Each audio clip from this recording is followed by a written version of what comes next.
Well, good morning and welcome to our new series, Zoom In on Zechariah. So over the last month, I've had the enviable task of putting pen to paper and producing some Bible studies and preparing a shared preaching load for some talks on Zechariah.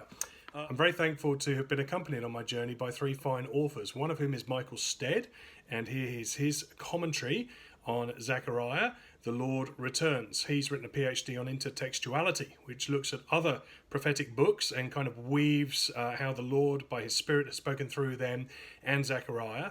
And that's a very worthwhile read. There are some helpful questions at the end of each chapter.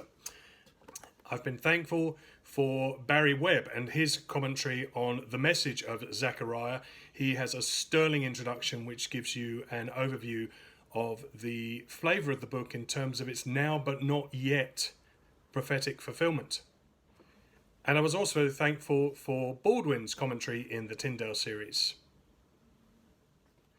Now, if you want to get an overview of Zechariah and get a sense of where the book is going, you can do a lot worse than heading to the Bible Project. The address is written here, and they have a really good summary of the book of Zechariah.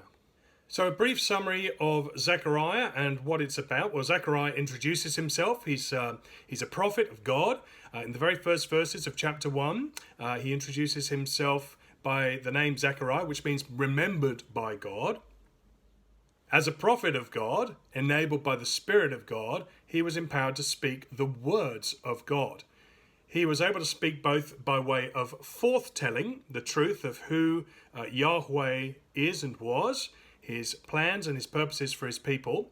And he was also able to speak in such a way as he was foretelling, because as both Webb and Stead note, there is a fulfillment of the prophetic words of Zechariah in the book, in the coming home of the exiles of God's people from Babylon back to their homeland, of course now occupied by enemy forces of the nations. Zechariah notes that King Darius is ruling.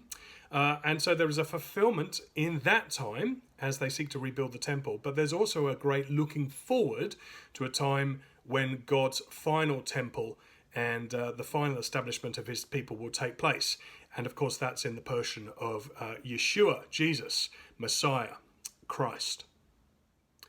The book of Zechariah has been written in two halves. The first half is chapters 1 to 8, pretty much, and then the second half is chapters 9 through to 14 at the end. I think it's highly likely that the first half was written by Zechariah as a younger man in the context of the coming back of the exiles, and then once the exiles had got themselves a little bit more established back in and around Judea, Jerusalem as it once was, he later in life was given another revelation by God to be able to speak on God's behalf. The first half has this selection of quite kooky visions. There's a rather nice structure to them, what's called a chiastic structure. Chiastic is basically a word that comes from the Greek word for chi, which is the X letter. And if you take half an X, well, it sort of looks like that. And that's the structure. We start with sort of three visions, and then two visions in the middle, and then three visions kind of coming out. You'll hear over the weeks ahead what that structure and what those visions are about. But it's nice to know that the structure's there. God does speak to people through his word that we have preserved for us in the Bible. But of course, he also speaks in visions and dreams. Not all dreams and visions are from God, but sometimes some are. Zechariah was given these eight and a half visions that are preserved for us in the first 6 chapters, once he's introduced himself and given a bit of context. And the second half of the book is really looking forward to the future fulfillment of God's promises fully in the person of Jesus Christ, God who saves. That's what Jesus means. That's what Yeshua means. That's what Joshua means, one of the other characters in Zechariah's book. God saves. God is Saviour. And what we have a lovely picture of in Zechariah is these characters of the prophet Zechariah, remembered by God, Joshua, who is the priest, and who is reinstated after he's cleansed by God, God saves, and then are looking forward in the fulfillment of God's final promises in the person of King Jesus. Now, on the way we meet Zerubbabel. He's a kind of king-like character. He's also described in that time as the one who is the stone, the one who is the branch. There's all sorts of symbolic imagery in there. You'll pick up some of those images across other prophetic books due to that intertextuality. And also you'll find some of those images fulfilled in Revelation. For example, there's horses who rock up in the first half of Zechariah, and some people see those as aligned to the horses that rock up in Revelation.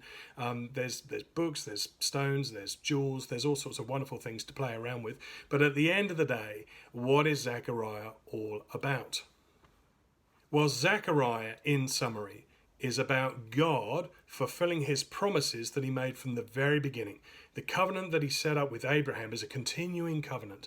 It's a promise that goes through Abraham, through Isaac, through Jacob, through David, and the establishment of human kings under God.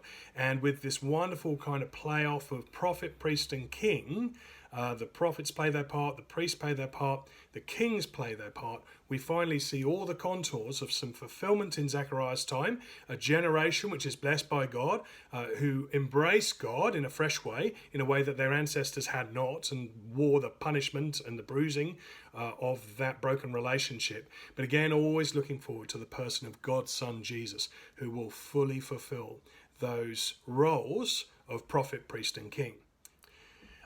First things first, as we embark on this journey through Zechariah, can I encourage you to read the book of Zechariah? It's not long, it's 14 chapters. It's not straightforward, so it takes some reading. I mean, I've had to read through it quite a few times, and I've read through quite a few different translations of it to help me wrestle with the word and to get a better grip on what's going on. So may I encourage you to read Zechariah prayerfully, carefully, and in such a manner that you're asking God, who is the author of this book, to really open your heart and open your mind to better understand him and his ways and the part that he has for you to play in the ministry of his wonderful gospel.